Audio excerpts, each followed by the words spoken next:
अस्सलाम वालेकुम नाज़रीन, मैं हूँ मंसूर अली ख़ान और आप देख रहे हैं हम देखेंगे।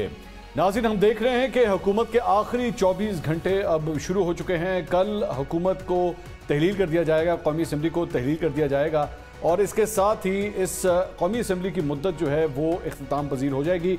वैसे इसने 12 तारीख को ख़त्म होना था, लेकिन चंद दिन पहले ही मौजूदा हुकूमत ने यह फैसला किया कि इसको कौमी असम्बली को तहलील कर दिया जाएगा।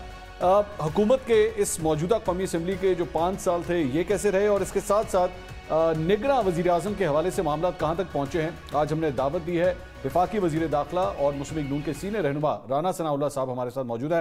राना साहब, बहुत बहुत शुक्रिया, आपने हमारे लिए वक्त निकाला। राना साहब, इस वक्त पूरे पाकिस्तान में सबसे बड़ा सवाल जो किया जा रहा है, मेरे ख्याल में आप उसके ऊपर बड़ी अच्छी रोशनी डाल सकते हैं, वो ये है कि निगरां वज़ीर आज़म के हवाले से मामला कहाँ तक पहुँचे हैं। इस वक्त हुकूमत के पास आखिरी अब फैसला क्या हुआ है?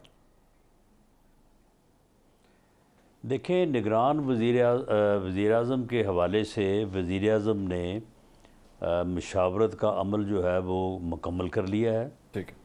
और अब फ़ैसला जो है वो लीडर ऑफ द अपोजिशन और वज़ीर आज़म जो कायदे ऐवान हैं उनके दरमियान होना है। ठीक। तो आज वज़ीर आज़म ये चाहते थे कि कायदे इस पे इख्तलाफ से मुलाकात हो जाए, तो उसमें ये नाम आज फ़ाइनल होना था, ये तय था। लेकिन लीडर ऑफ द अपोजिशन की मसरूफियत के पेश नज़र जो है वो आज वो मुलाकात के लिए टाइम नहीं निकाल सके, तो उन्होंने ये कहा है कि वो कल जो है वो मुलाकात कर सकते हैं। तो इसलिए ये बात अब कल पे चली गई है। कल जैसे ही ये मुलाकात होगी तो उसमें इंशाअल्लाह ताला एक नाम फाइनल होकर सामने आ जाएगा। और राना साहब, इसमें थोड़ा सा गाइड कीजिएगा, ये वज़ीर आज़म की तरफ से कितने नाम दिए जाएंगे और लीडर ऑफ द अपोजिशन की तरफ से कितने नाम आएंगे? जी, वैसे तो जो लीगल और कॉन्स्टिट्यूशनल प्रोविज़न है उसमें तो 3-3 नाम हैं। ठीक है। लेकिन ये कोई ज़रूरी भी नहीं है, किसी एक नाम पे दोनों मुत्फिक हो सकते हैं। अच्छा, अब मैं राना साहब, पिछले चंद दिनों से जो आपके मुख्तलिफ इंटरव्यूज़ हैं, ये मुस्लिम लीग नून के दीगर रहनुमाओं के जो मुख्तलिफ इंटरव्यूज़ हैं, मैं वो देख रहा था, तो उसके अंदर क्या ये मौजूद है, ये पॉइंट मौजूद है कि जो नाम दिए जाएंगे उसमें मुस्लिम लीग नून से ताल्लुक़ रखने वाले अफराद भी शामिल हो सकते हैं? देखें, ये एक आप तजवीज़ कह लें या एक मौक़िफ़ कह लें, ये बात सामने आई थी कि जब सियासतदान जो है, एक सियासी जमात जो है वो इंतखाब के नतीजे में हुकूमत बना सकती है, मेरिट पे काम कर सकती है, सारा वो कुछ जिसकी बात हो रही है वो हो सकती है, तो फिर एक सियासतदान जो है वो as care taker prime minister जो है वो इलेक्शन क्यों नहीं करवा सकता? ठीक है। तो इस सोच के मुताबिक जो है वो बात जब निकली तो वो बात पहुंच गई इसहाक डार साहब के नाम तक। ठीक है। उसके ऊपर फिर जो रिएक्शन आया, फिर जो लोगों ने तबसरे किए, मीडिया ने भी जिस तरह से आप जैसे लोगों ने भी जो एक अपनी इंडिपेंडेंट राय रखते हैं, तो उस सूरत हाल में अब ये बात जो है ना, ये आलमोस्ट जो है ना ये वापस जा चुकी है। इस तजवीज़ के ऊपर आप यूँ कह लीजिए कि इत्तफाक़ राय नहीं हो सका। अब कोई यानी केयर टेकर प्राइम मिनिस्टर जो है वो या कोई जज हो सकेगा, कोई रिटायर्ड ऑफिसर हो सकेगा, या कोई ऐसा न्यूट्रल आदमी किसी भी सेगमेंट ऑफ सोसाइटी से होगा कि जिसके मतलब ये कहा जा सके कि जो उसका किसी सियासी जमात से तल्लुक़ नहीं है। क्योंकि अगर सियासतदान होगा तो फिर तो उसका तो किसी न किसी सियासी जमात से तल्लुक़ होगा। तो इस क्राइटेरिया के ऊपर राना साहब अब्दुल हफीज़ शेख साहब पूरे उतरते हैं, जो भी आपने बताया था? जी बिल्कुल पूरा उतरते हैं। अच्छा, इस तरह इसके अलावा और भी कई नाम जो है वो डिस्कस हो रहे हैं। अब किसी का नाम ले देना, कल को फैसला पता नहीं क्या हो, तो ये फिर उसके साथ भी थोड़ी ज़्यादती हो जाती है। तो लेकिन जो नाम इस वक्त मीडिया में चल रहे हैं, तो ये सभी नाम जो हैं ये ज़ेरे गौर आए हैं, बात हुई है, किसी ने नाम लिया, किसी ने उसके ऊपर अपना नुक्ता नज़र दिया, तो ये सारे नाम जो हैं ये सारे अंडर डिस्कशन हैं। अच्छा, शेख साहब का भी नाम अंडर डिस्कशन है, बाकी और लोगों के भी हैं। अच्छा, यानी अब्दुल हफीज़ शेख साहब का नाम भी अंडर कंसिडरेशन है, ये आप इस बात की तो कम से कम तस्दीक हो रही है ना? जी, मैं ये बात कह रहा हूँ ना कि ये कोई तकरीबन 7-8 नाम हैं। अच्छा, जो अंडर कंसिडरेशन है, तो उनमें ये नाम भी है। और वैसे तो जाहिर बात है, मुझे लग रहा है मैं आपके साथ कसौटी खेलना शुरू हो गया हूँ, लेकिन फवाद हसन फवाद साहब का नाम भी जो है वो सुनने में आया कि वो भी इन हलकों में लिया जा रहा है। आप देखें ना, अगर मैं ये कहूँ उनका नाम नहीं लिया जा रहा तो ये भी उनके साथ ज्यादती है, और अगर मैं कह दूं कि नाम लिया जा रहा है तो फिर कल को ये कहा जाएगा कि जी उसका नाम आप रिजेक्ट कर दिया गया। सही कह रहे हैं आप सही तो इसलिए ऐसे लोग जिन्होंने बड़ी आला पोजीशंस के ऊपर काम किया है और उनकी एक रेपुटेशन भी है, तो इसलिए उनके साथ ऐसा सलूक हमें नहीं करना चाहिए। हाँ नहीं, आप बिल्कुल बिल्कुल ये बात सही कह रहे हैं। अच्छा, इस सारे प्रोसेस के अंदर राणा साहब, पाकिस्तान पीपल्स पार्टी ने भी वो नाम सजेस्ट किए, और क्या वो भी अब इस शॉर्टलिस्ट के अंदर शामिल है? जी बिल्कुल, उन्होंने नाम दिए हैं। अच्छा, उन्होंने दिए हैं। और वो शॉर्ट लिस्ट तो खैर आप नहीं कह सकते, जो अंडर डिस्कशन आप कह लें कि अंडर कंसिडरेशन है। और मियां नवाज शरीफ साहब वो भी इस प्रोसेस में पूरी तरह इन्वॉल्व हैं जी? देखें, पीएमएलएन जो है जी, पीएमएलएन कोई फैसला नहीं करती एक सियासी जमात के तौर पे भी और एक गवर्नमेंट के तौर पे भी, जी, जब तक उस फैसले को मियां नवाज शरीफ साहब से साथ डिस्कस ना कर ले, अच्छा, उनकी अप्रूवल ना हासिल कर ले। और अक्सर औकात ये भी होता है कि उनकी राय अगर मुख्तलिफ है और पार्टी ने कोई मुख्तलिफ तजवीज़ दी है जी, तो बहस मुबासे के बाद जो है वो पार्टी की राय से मुतफिक हो जाते हैं। यानी कोई ऐसी डिक्टेटरशिप नहीं है कि जी उन्होंने जो कहना तो वही होना है और उसके अलावा कुछ और हो नहीं सकता। अक्सर औकात वो हो जाता है जो पार्टी चाहती है। लेकिन ये है कि ऑन बोर्ड वो होते हैं। ऐसा नहीं हो सकता कि हम कोई भी फैसला, कोई भी मामला करें और उसके मतलब जो है वो उनको हम एतमाद में ना लें। अच्छा, ये अब आपने ये फरमाया कि कल तक की जो है ये मोस्ट प्रॉब्ली फॉर्मल अनाउंसमेंट हो जाएगी, तो वैसे माजी के अंदर इस तरह भी हुआ है कि निगरां वज़ीर आज़म या निगरां वज़ीर आला के नाम तो फाइनल हुए, लेकिन जब उन लोगों से राब्ते किए गए तो उन्होंने इस सिलसिले में मना कर दिया। उन्होंने कहा जी ना, हमसे बात हुई है, एमी बिला वजह हमारा नाम कंसिडर किया जा रहा है। तो ये जितने नाम भी आप लोग कंसिडर कर रहे हैं उनसे वैसे राब्ता हो गया, उनको बताया गया कि जी आप इंटरेस्टेड हैं या नहीं है? नहीं, उसमें पहले तो खैर ऐसा करना मुनासिब नहीं है। अच्छा, लेकिन जिसका नाम फाइनल होगा उसको बाकायदा जो है वो पहले इतला दी जाएगी, उनकी परमिशन होगी तो वो नाम अनाउंस होगा। अच्छा अच्छा अच्छा, ठीक है, यानी कि पहले उनसे राब्ता होगा, उसके बाद इसको पब्लिक किया जाएगा। ठीक है। अच्छा राणा साहब, ज़रा थोड़ा सा आगे चलते हैं। ज़रा आपकी जो मिनिस्ट्री है उसके अंडर जो मुख्तलिफ चीज़ें आ रही हैं, ज़रा उसके ऊपर भी थोड़ी सी रोशनी डाल रहे हैं। खान साहब, मेरे कप्तान जो हैं वो अब पहुंच गए अटक जेल में, और आज इस सिलसिले में इस्लामाबाद हाई कोर्ट में एक पिटीशन भी फाइल की गई कि जी इनको तो अडियाला लेके जाना था, इनको डिलिबरेटली वो ये कह रहे हैं जी अटक लेकर गए हैं इस वजह से क्योंकि वहाँ पे ए क्लास नहीं है, और ये डिलिबरेटली सिर्फ उन्हें तंग करने के लिए जो है वो इस तरह किया गया है। क्या कहेंगे इस पर आप? नहीं, ए क्लास कोई किसी कमरे या किसी बिल्डिंग का नाम नहीं होता जी। किसी भी बिल्डिंग या किसी भी जेल के जो अहाता है उनको अहाता बोलते हैं, तो उसमें वो सहूलत, ये सहूलतों का नाम है। मिसाल के तौर पे बेड दे दिया जाए, इसी तरह से एसी लगा दिया जाए, गर्मी का मौसम है, या अगर सर्दी है तो वहाँ पे कोई हीटर का इंतज़ाम कर दिया जाए, ठीक है, घर का खाना अलाउ कर दिया जाए। ये वो चीज़ें हैं कि जो बेटर क्लास से, वो बी क्लास हो या ए क्लास हो, उससे जो है वो मुंसलिक है। ठीक है। बाकी जो इस तरह से आम कैदी रहते हैं तो उसका जो है वो जिस तरह से खान साहब ये फरमाया करते थे कि आम कैदियों की तरह सबको रहना चाहिए वहाँ पे जेल में, कोई ये बेटर क्लास नहीं होनी चाहिए। ये अदालतें क्या कर रही हैं, ये अदालतें सहूलतें दे रही हैं, इनको घर के खाने दे रही हैं, इनको आम कैदियों की तरह होना चाहिए। तो जिस तरह का वो माहौल चाहते थे तो उस माहौल में फिर आम तरह का जो है वो फिर रवैया होता है। तो उस माहौल में जो खान साहब ये फरमा रहे हैं कि जी वहाँ पे मक्खियाँ भी हैं, तो वहाँ पे वो खुला वाशरूम है और कीड़े भी हैं, तो ये खान साहब को मैं गुजारिश करूँगा कि खान साहब ये जेलों में ये सारा कुछ होता है, वहाँ पे कीड़े भी होते हैं, वहाँ पे मक्खियाँ भी होती हैं, वहाँ पे वॉशरूम भी खुला ही होता है। अच्छा, तो ऐसी ही जेलों में हम भी रहे हैं।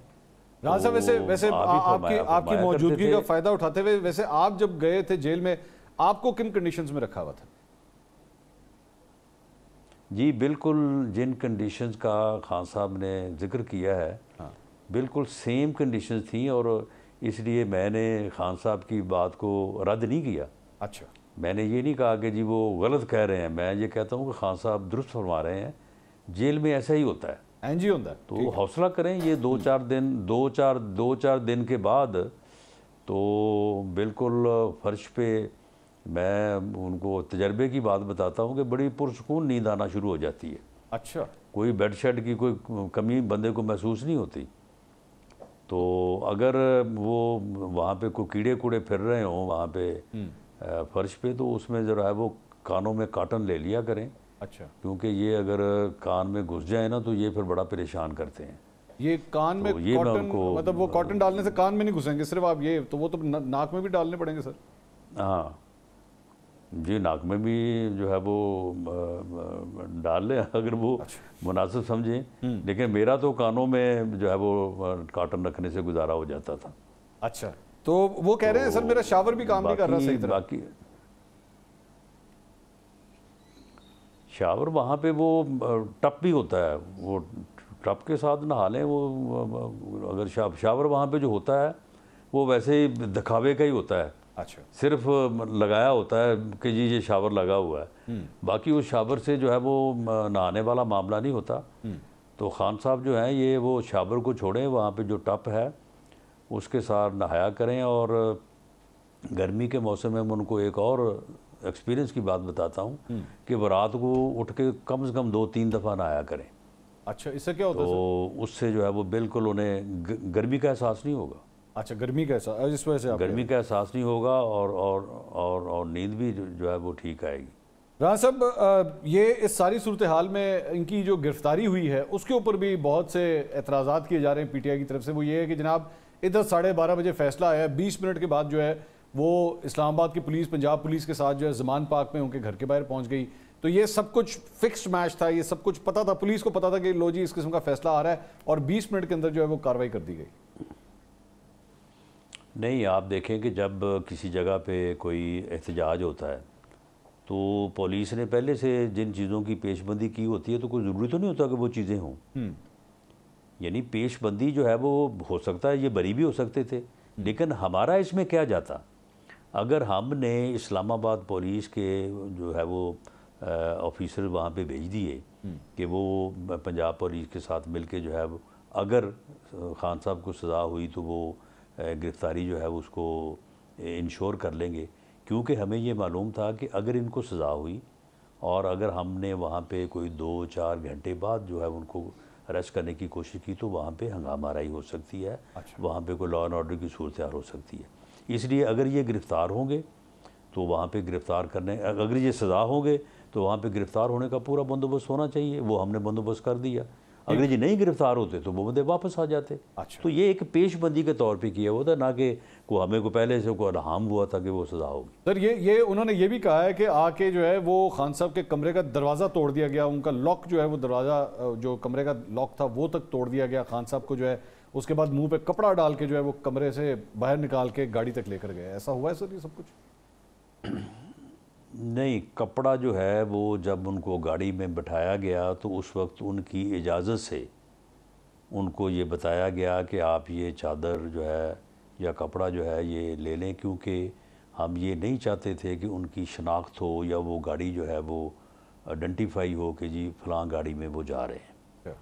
जहाँ तक उनका दरवाज़ा तोड़ने का मामला है, देखें इन्होंने अपने घर में एक बुलेट प्रूफ कमरा बनाया हुआ था, तो उसका दरवाज़ा जो है वो इन्होंने खोलना नहीं खोला, इनको रिक्वेस्ट की गई, तो जब इन्होंने नहीं खोला तो फिर उसका जो तरीक़ाकार है उसके मुताबिक वो कटर से जो है वो उसको खोला गया। उसके बाद अंदर जाके उनसे इजाज़त ली गई कि जो है वो तलाशी रिसर्च जो है वो की जाए। अच्छा। तो वहाँ से 4 टेलीफोन थे इनके, एक लैपटॉप था वो मिला, वो उन्होंने कब्ज़े में लिया। वहाँ पे कोई 2 बॉक्स पड़े थे तो उन्होंने कहा कि जी इनको आपने हाथ नहीं लगाना। अच्छा। तो फिर हाँ, तो फिर कहा गया कि जी या तो फिर आप हमें इनको हाथ लगाने दें, देखने दें कि इनमें क्या चीज़ है। और जो ऑफिसर्स थे उन्होंने समझा कि शायद वो उसमें उनमें कोई कुरान पाक का नुस्खा है या कोई इस तरह की चीज़ है, तो या फिर ये है कि हमें इनको उठाने दें। तो फिर वो खुद ही रजामंद हो गया, कहने कि ठीक है आप देख लें। तो उनमें तावीज़ थे। अच्छा, तावीज़ थे उसके अंदर। तो हाँ, तावीज़। तो वो इस तरह वहाँ पे एक अच्छे माहौल में जो है वो बात हुई है। अच्छा। इनकी एहलिया मोहतरमा वहाँ पे थी, उन्होंने भी ये को बात कर रहे हैं जी, उन्होंने मज़ामत की, बिल्कुल उन्होंने कोई मज़ामत नहीं की। और कोई उन्होंने कोई जो है वो कोई होता ना कि कोई अल्टरकेशन हो, कोई बहस वैसा हो, ये भी उन्होंने जो है वो नहीं किया। अच्छा। और हाँ साहब जो है वो साथ उनके खुद चल के आए हैं बाहर अपने घर के और आके गाड़ी में बैठे। तो राना साहब ये बाद में उनका मेडिकल भी खान साहब का करवाया गया, क्लियर आया सर, एवरीथिंग इज फाइन? जी, बोर्ड ने जो उनका मेडिकल किया है उसमें उनकी रिपोर्ट जो है वो बिल्कुल सही है। और अगर वो बोर्ड कोई ऐसी चीज़ इंडिकेट करता तो उनको फिर हॉस्पिटल शिफ्ट किया जाता। ठीक ठीक। अब ये राना साहब आज इनके वकील हैं नईम हैदर पंचोता, मैं इस वक्त जब तक आपसे ये रिकॉर्डिंग कर रहा हूँ, FIA ने उनको बुलाया हुआ था वो जज साहब के, हुमायूं दिलावर साहब के जो फेसबुक पोस्ट के हवाले से। तो अब अभी तक वो अंदर ही हैं और पाकिस्तान तहरीक-ए-इंसाफ की जो कानूनी टीमें हैं वो ये कह रही हैं कि जी उनको गिरफ्तार कर लिया गया है। तो क्या उनको वाकई गिरफ्तार कर लिया गया है? जी, इस बारे में ये बात तो मेरे इल्म में है कि उनको बुलाया गया है। और वो जो उन्होंने कोई पोस्ट वगैरह की है या जज साहब के मतलब, क्योंकि अदालत का भी हुक्म है कि उसकी इंक्वायरी वगैरह करके जो है ना वो बताया जाए कि ये दुरुस्त है या गलत है, दुरुस्त नहीं है। तो उस बारे में जो है वो उनको बुलाया गया है। तो गिरफ्तारी से मतलब बहरहाल ये मेरे नोटिस में नहीं है फ़िलहाल। अच्छा, वैसे क्योंकि अब ज़रा कानूनी मामला की बात हो रही है, कल उनकी जो अपील है इस्लामाबाद हाई कोर्ट में उस पर भी 2 रुकनी बेंच बन गया है, उसकी हेयरिंग होगी। मैं इसका एक कंपैरिजन कर रहा था, ख्वाजा आसिफ साहब की भी इसी तरह नाअहली हुई थी, लेकिन बाद में अपर कोर्ट से, हायर कोर्ट से जाके उनको इस बात का रिलीफ मिला था कि अगर किसी ने अनइंटेंशनली एक चीज़ को नहीं लिखा और उसकी कोई बदनीयती नहीं थी तो इस पर उसको मुजरिम नहीं ठहराया जा सकता। कहीं इस नुक्ते के ऊपर आपके ख्याल में खान साहब को रिलीफ नहीं मिलेगा या उनकी सज़ा मुअत्तल करके उनको रिहाई नहीं मिल जाएगी? देखें, पहली बात तो ये है कि ये बात वाज़ेह होनी चाहिए कि खान साहब को गवर्नमेंट ने या इंतज़ामिया ने या इस्लामाबाद पुलिस ने उनको गिरफ़्तार नहीं किया जी। उनके ख़िलाफ़ एक अदालती फ़ैसला आया है, वो अदालती फ़ैसले के नतीजे में अदालत के हुक्म पे जो है वो गिरफ़्तार हुए। ठीक ठीक। अब उसका रास्ता आगे है अपील का, हाई कोर्ट में वो अपील करें। हाई कोर्ट में अगर वो अपील करते हैं उसके ऊपर नोटिस मेरा ख्याल है कोई 2-4 दिन का होगा। उसके बाद जो एक वकील होने के नाते जो मेरा एक्सपीरियंस है कि 3 साल की सज़ा जो है ना, ये कोई उम्र कैद या सज़ाए मौत तो नहीं है। इसमें बेल अमूमन हो जाती है, हफ्ते 10 दिन बाद आम मुलज़िम की भी बेल जो है वो हो जाती है, लेकिन सज़ा जो है वो बरकरार रहती है। अच्छा, वो सिर्फ सस्पेंड होकर रिहाई मुमकिन होती है, लेकिन सज़ा बरकरार रहेगी, इनकी नाअहली जो है वो बरकरार रहेगी। तो आपकी बात, वो जब तक फाइनल फैसला नहीं होता अपील का, उस वक्त तक वो जब तक बरी नहीं होते, उस वक्त तक सज़ा और उनकी नाअहली जो है वो बरकरार रहेगी। तो आपकी बात से मैं ये अक्स कर रहा हूँ कि आप भी ये एक्सपेक्ट कर रहे हैं कि आम जिस तरह केसेस में होता है शायद हफ्ते 10 दिन तक इतना रिलीफ कम से कम खान साहब को मिल ही जाएगा। हाँ जी, बेल की हद तक जो एक रूटीन है उसके मुताबिक ये हो जाएगा। लेकिन खान साहब की गिरफ्तारी किसी और केस में भी हो सकती है। अच्छा, यानी और आपके ख्याल में कौन से ऐसे केसेस हैं जिसमें गिरफ्तारी हो सकती है? नैब में जो है वो यही इंक्वायरी चल रही है तोशा खाना के हवाले से। वो जो अपना अल कादर ट्रस्ट केस है वो बड़ा सीरियस है, वो बड़ा बिल्कुल यानी साबित शुदा केस है, वो इंक्वायरी चल रही है। ये जो अपना वो क्या था साइफ़र, वो केस भी मंसूर अली ख़ान साहब, उसको अगर आप गहराई में जाके रेलेवेंट प्रोविजंस ऑफ लॉ पढ़ें तो उसमें भी खान साहब ने जो किया है ना, खान साहब ये उससे कह नहीं सकते कि मैंने नहीं किया और ये जुर्म मैंने कमिट नहीं किया। वो भी ओपन एंड शट केस है। अच्छा, तो किसी केस में भी जो है वो गिरफ्तारी हो सकती है। तो वैसे राणा साहब, क्योंकि आपकी हुकूमत का टाइम भी अब तकरीबन 24 घंटे ही अप्रॉक्सीमेटली रह गया है, आप समझते हैं कि जो निगरां हुकूमत आएगी, आप लोगों की पॉलिसीज का तसलसल उसमें भी चलेगा? आपको इस बात का पूरी तरह एतमाद है? नहीं, देखें, हमारी पॉलिसी जहाँ तक तो इकॉनमी का मामला है तो वो तो तसलसल चलना चाहिए। अगर वो नहीं चलाएंगे तो फिर वो IMF के गैज़ो गज़ब का शिकार होंगे। मेरा सवाल खान साहब के हवाले से था कि जिस तरह जिन्होंने कहते हैं ना स्क्रू टाइट किया है, तो वो आपके ख्याल में यही सिलसिला आगे भी इसी तरह चलेगा? नहीं तो खान साहब, आप ये देखें कि हमने उसको क्या स्क्रू किया, सजा तो उसको अदालत ने दी है, ये केस उनके अदालतों में चलने हैं। तो उस हवाले से तो मैं समझता हूँ कि केयर टेकर गवर्नमेंट को जो है वो कानून जो रास्ता अपना ले रहा है जी, उसके रास्ते में उसे हायल नहीं होना चाहिए।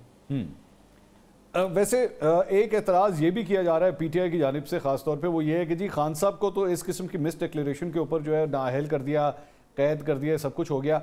मुस्लिम लीग नून के अपने कई ऐसे मिनिस्टर्स हैं जिन्होंने एक्चुअली इस किस्म की डिक्लेरेशंस नहीं की हुई, तोशाखाना से चीज़ें लेने के बाद भी। मियाँ साहब की गाड़ियों का भी जिक्र जो है वो किया जाता है।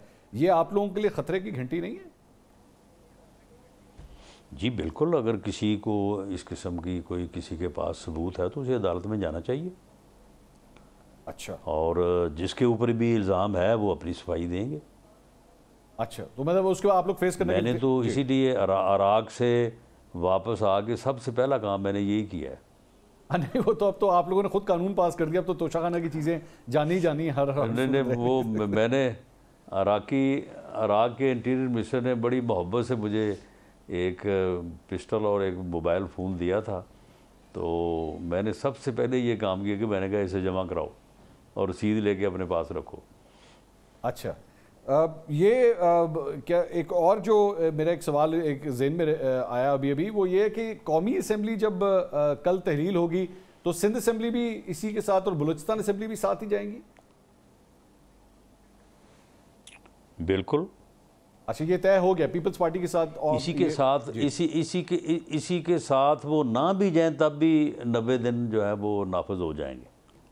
अच्छा, 90 दिन नाफिज हो जाएंगे। अच्छा, ये कुछ और ज़रा कानूनी मामलात के हवाले से राना साहब, एक इफ्तिखार दुरानी साहब हैं, पाकिस्तान तहरीक इंसाफ के तर्जुमान हैं, वो रातों रात जो है बड़े लेट नाइट जो है उनको घर से पिक कर लिया गया।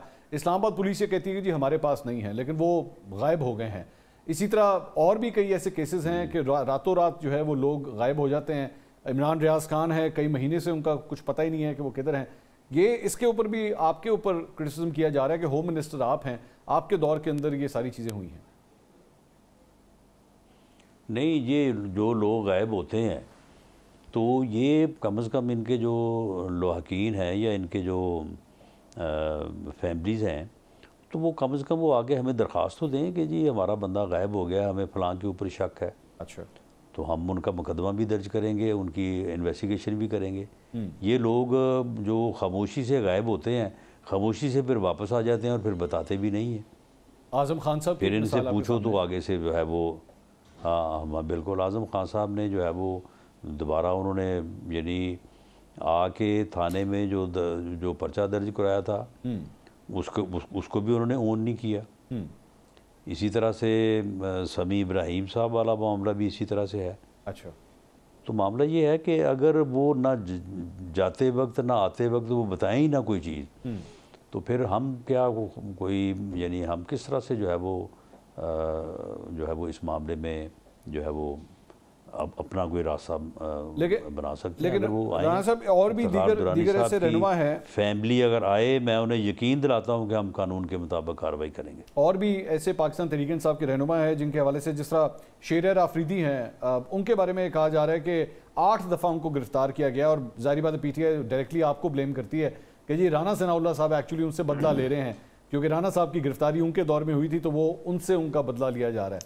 क्या कहेंगे इस पर आप?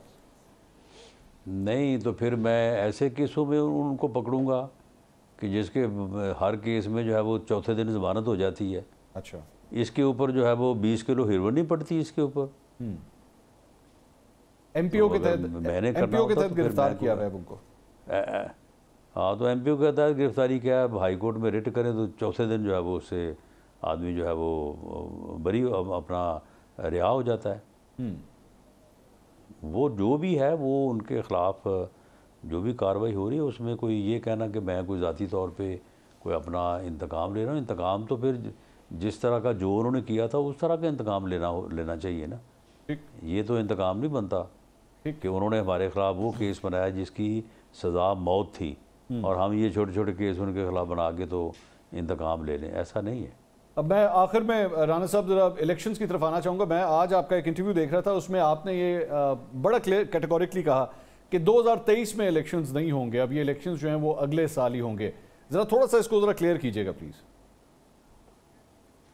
देखिए, सीसीआई एक बड़ा ही पावरफुल जो है वो आईनी अदारा है। उसने सेंसस को जो है वो नोटिफाई कर दिया है, नोटिफिकेशन जारी कर दिया है। अब इलेक्शन में ये लिखा है कि अगर सेंसस नोटिफाई हो जाए तो डिलिमिटेशन जो है वो पहले होगी और उसके बाद इलेक्शन होगा। अगर डिलिमिटेशन होती है तो मेरा नहीं ख्याल कि वो अगर सारा प्रोसीजर कि जी लिस्टें अवीज़ा होंगी, फिर उसके बाद अपील होगी, फिर ये होगा वो होगा, तो ये 120 दिन बनते हैं मेरी रफ़ कैलकुलेशन के मुताबिक। तो अगर 120 दिन ये बनते हैं और उसके बाद फिर 54 दिन का या 60 दिन का जो है वो शेड्यूल आना है इलेक्शन का जी, तो ये फिर 2023 में कैसे हो सकते हैं? तो आपके ख्याल में कब तक होंगे इलेक्शंस पे? ये मार्च का फर्स्ट वीक या फरवरी का सेकंड थर्ड वीक बनता है। अच्छा, मार्च के फर्स्ट वीक, फरवरी के सेकंड थर्ड वीक के अंदर जो है वो आप समझ रहे हैं कि ये जनरल इलेक्शंस होंगे। तो यानी ये निगरान हुकूमत भी जो है अपना टाइम पीरियड क्रॉस करेगी पंजाब और केपी की तरफ। जी बिल्कुल करेगी। उसकी वजह ये है कि इसकी मिसालें मौजूद हैं कि केयर टेकर गवर्नमेंट जो हैं किसी ऐसी सूरत हाल के पेश नज़र अगर इलेक्शन लेट हुए हैं तो केयर टेकर्स गवर्नमेंट ने कंटिन्यू किया है। ये कोई आज या इस मरतबा ये कोई ख़ास बात होने जा रही है। जब मोहतरमा बेनज़ीर भुट्टो साहबा शहीद हुई हैं तो आप वो उठा के देख लें, आप तब भी डिले हुआ, कम से कम 2-2.5 महीने के लिए जो है वो इलेक्शन डिले हुए थे और वो केयर टेकर सेटअप ने कंटिन्यू किया था। और इसी दौरान वैसे आरिफ अलवी साहब का टेन्योर भी ख़त्म हो रहा है, तो अब जब ये टेन्योर ख़त्म होगा तो उसके बाद सदर के ओहदे के ऊपर आरिफ अलवी साहब ही मौजूद रहेंगे, वही कंटिन्यू करेंगे?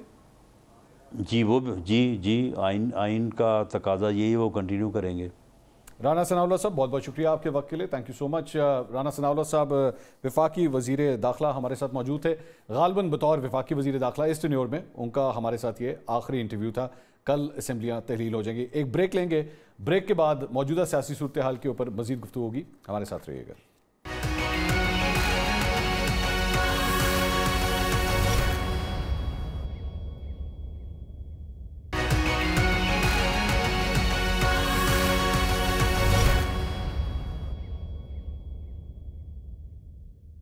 नाज़रीन welcome back after the break. Rana Sanaullah साहब हमारे साथ मौजूद है। ब्रेक से पहले आपने उनकी सारी ये गुफ्तगू सुनी। अब हमारे साथ सीनियर सियासतदान फैसल वाडा साहब हमारे साथ मौजूद हैं। पाकिस्तान तहरीक इंसाफ का आप जानते हैं बहुत बड़ा हिस्सा रहे हैं, फेडरल गवर्नमेंट में भी फेडरल मिनिस्टर के तौर पर सर्व करते रहे। फैसल साहब, आज एक फ़ैसला आया, इलेक्शन कमीशन ने 5 साल के लिए बाकायदा तौर पर अपना अहल कर दिया है इमरान खान साहब को, लेकिन पाकिस्तान तहरीक इंसाफ को कौन संभालेगा?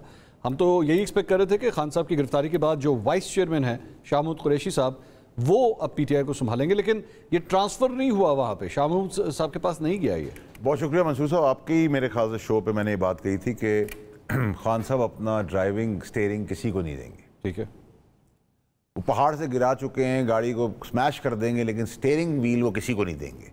और जो ख्वाहिशमंद थे, जो पहले झंडा उड़ा के बैठे हुए थे, जो खुद जिनकी ख्वाहिश थी, जो हमेशा से चाहते थे, 2-3 लोग थे जो आगे आना चाहते थे, उनकी जगह लेना चाहते थे, तो अब तो उन्होंने कहा कोई भी कोर कमेटी का फैसला होगा वो भी मैं वेट करूंगा, मेरी इजाज़त होगी तो आगे जाएगा वरना नहीं जाएगा। क्यों, ऐसा क्यों है? उनको भी समझ में आ गया है ना, जो बात जिस तबाही से मैं उनको रोक रहा था वो अब उनको बिल्कुल एग्जैक्टली शीशे की तरह समझ आ गई है कि ये सारे लोगों ने उनको मिलके वहाँ तक पहुँचाया है। गोली उनके हाथ से चली है, तोशाखाना की जो करप्शन की दास्तान है वो चलाई तो फायर तो उन्होंने किया है, ठीक है, लेकिन अब जिन भूत उस पैसों से खेल रहे हैं, मस्ती कर रहे हैं, याशी कर रहे हैं, तो अब आप कहें लीडर अंदर है, लीडर अंदर है। और मैं आज एक्चुअली एक महफिल में बैठा हुआ था, हम बैठ के डिस्कस कर रहे थे, और मैं चाहूँगा, मैं आपका इनपुट बड़ा ज़रूरी है इसके अंदर, कि आज को कोई सोच नहीं सकता था आज ये असेंबली अपनी मुद्दत अगले 24 घंटे में ख़त्म कर लेगी, तो असेंबली तहलील हो जाएगी। आज से 5 साल पहले जब ये असेंबली शुरू हुई थी और खान साहब उस असेंबली में एंटर हुए थे, आपने भी हलफ लिया था और वो वज़ीर आज़म बने थे, 18 अगस्त को उन्होंने हलफ लिया था, तो उस वक्त कोई सोच नहीं सकता था कि इस असेंबली की मुद्दत जब ख़त्म होगी तो ये सूरत हाल होगी। एक शख्स अगर आपके ज़हन में हो, एक शख्स कौन रिस्पॉन्सिबल है इस सूरत हाल का? इमरान खान साहब खुद। अच्छा, वैसे मेरा आइडिया उस्मान बुज़दार था कि उस्मान बुज़दार के ऊपर जो जिद थी वो करते करते करते करते यहाँ तक ले आए। अगर वो देखें ना, आप अगर अपने दुश्मन खुद ही बन जाएं और आप ये भूल जाएं और ना समझें कि ये आदमी मेरी तबाही का रास्ता बन रहा है, तो फिर दुश्मन वो तो नहीं हुए ना, आप लीडर थे ना। हाँ। आपकी जजमेंट कॉल थी। हाँ। आप उनकी जजमेंट के हिसाब से अपने आप को चलाते रहे और फाइनली आपके हाथ में बंदूक दी और कहा गोली चला दो, और गोलियां चल गई। उसमें 9 मई भी आ गया, उसमें फौज के ऊपर चढ़ाई भी आ गई, इस्टेब्लिशमेंट बुक्स भी आ गया, सब कुछ हो गया। लेकिन प्रॉब्लम ये मंसूर साहब हमारा कि इमरान खान साहब की तो बात यहाँ पर रोक दें, यहाँ के जो किया उन्होंने वो भर भी रहे हैं, जा भी रहे हैं, लेकिन क्या ये माजी पीपल्स पार्टी और नून लीग का नहीं था? क्या ये 13 पार्टियों का नहीं था? क्या अंदर खान ने ये एक्सटेंशन देते रहे, बयानियां बनाते, मुझे क्यों निकाला, ईंट से ईंट बजा देंगे, ठीक है, सेंसस के ऊपर ड्रामा, बाहर कुछ करते रहे, अंदर कुछ किया, जबकि सेंसस बिल्कुल ठीक काम है, होना जरूरी था, लेकिन ड्रामा तो कौम से तो सबने झूठ बोला है। तो इन एक्सपायर्ड लीडर्स को और इनकी परफॉर्मेंस को और बुक्स जो फौज के लिए रखते हैं और मुल्क को इन्होंने कुछ नहीं दिया, इनको बार बार हम किसी भी शक्ल में किसी भी फॉर्म में क्यों एक्सेप्ट करें? अच्छा, वैसे बुक्स की जो आप बात कर रहे हैं, शहबाज शरीफ साहब का बयान फिर मैं यहाँ पे कोट करना चाहूँगा। वो कहते हैं कि मुझे कहा जाता है मैं एस्टैब्लिशमेंट का बंदा हूँ, इकरार करता हूँ मैं इसके ऊपर, मुझे कोई इसके ऊपर आर नहीं है। तो फिर नहीं, बुराई तो नहीं है इसमें कोई चीज़ इंडिया के उसका नहीं, लेकिन अब मैं आपको इसका जवाब देता हूँ। शहबाज शरीफ साहब कहते हैं कि सिपह सलार के पास विजन है जिसको सराहते हैं आप और मैं भी सराहते हैं। हाँ। पाकिस्तानियों के लिए बेहतरी है भाई, 6 महीने में सिपह सलार साहब के पास है, तो 5 साल 3 साल 35 साल 20 साल आप लोगों ने हुकूमतें की हैं, आपका क्यों नहीं है? ठीक है, वो अपनी जेब नहीं भर रहे, आप अपनी जेब भरते थे, यही फर्क था। दूसरी बात यह कि जहां आप इतनी बातें करें कि मैं एस्टैब्लिशमेंट के लिए स्टार्टिंग बुक्स तो आप ही नून लीग की पार्टी से स्टार्ट हुआ ना। अच्छा, and final and most important चीज कि देखिए, आप सारी चीज़ों को अगर आप कर रहे हैं, आप एक इंपॉर्टेंट एस्पेक्ट भूल रहे हैं। जिस प्रेसिडेंट के तहत इमरान खान साहब तोशा खाना में डिस्क्वालीफाई हुए हैं, वही एग्जैक्ट प्रेसिडेंट नवाज शरीफ साहब के लिए आज की तरफ खड़ा है, हकान अब्बासी साहब के लिए खड़ा है, ख्वाजा आसिफ साहब के लिए खड़ा है जी। और एक आदमी के लिए नहीं खड़ा। तो अगर आप इस पूरे सिनारियो को, ख्वाजा आसिफ साहब का बयान, शहबाज शरीफ साहब की प्लेसमेंट, शहजाद इकबाल का एक मेहनती शो जिसमें एक्सपोज किया उसने सारे लोगों को, इन सबको क्लब कर दें तो आपको आगे की फ्यूचर पॉलिटिक्स समझ आ जाएगी। That's where I was going. What do you predict? क्या होने जा रहा है?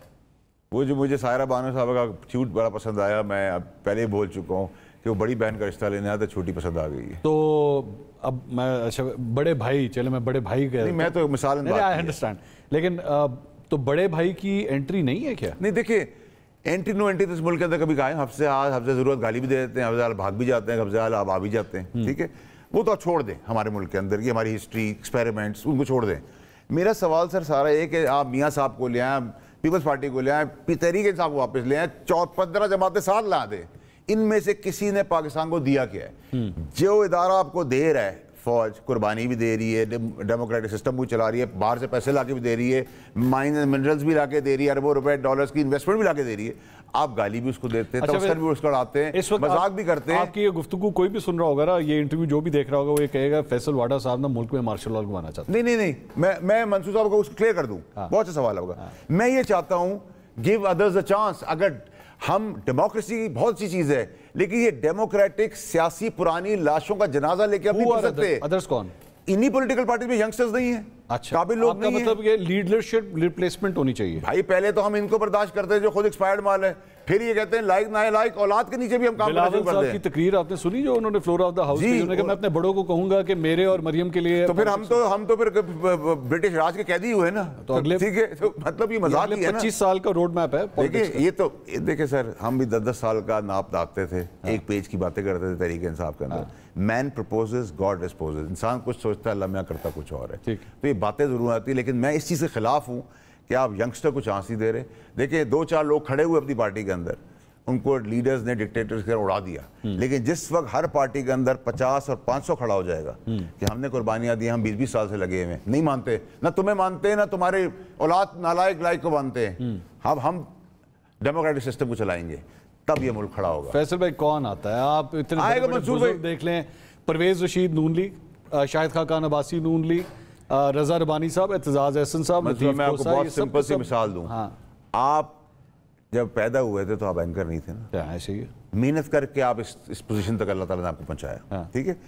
अब मैं आपसे कहूँगा जी आप हट जाएं, मैं 90 साल का हूँ, सारी एंकरशिप पूरी जिंदगी मैंने 0 रेटिंग पे की है, माइनस पे की है, भट्टा बिठा दिया उस मीडिया का, फिर चांस दे, फिर चांस दे, फिर चांस दे, ये नहीं चलेगा सर। अच्छा, अब क्योंकि अब बहुत सारे लीगल प्रेसिडेंट सेट होते जा रहे हैं, तो हमारे जैसे और बहुत सारे लोग खड़ा होना शुरू होंगे और लीगल बैक जगह मिलेगी उन्हें। भाई जगह बनाने से मिलती है, जगह कभी कोई देता नहीं है। नहीं, पाकिस्तान में तो सियासतदान के लिए जगह बनाई जाती है, ये तो आप मानेंगे ना इस बात को। आई एग्री, 75 साल में इसी तरह वो भी रॉन्ग था, ठीक है जी, लेकिन आपने जिस खान साहब के लिए जगह बनाई गई, 100% बनाई गई, सारी पार्टियां, कौन सा एक आदमी है जो एस्टेब्लिशमेंट की नजर से नहीं निकला, बिल्कुल और सबने इनको आंखें दिखाई, ठीक है, नमक हरामी भी की, ठीक है।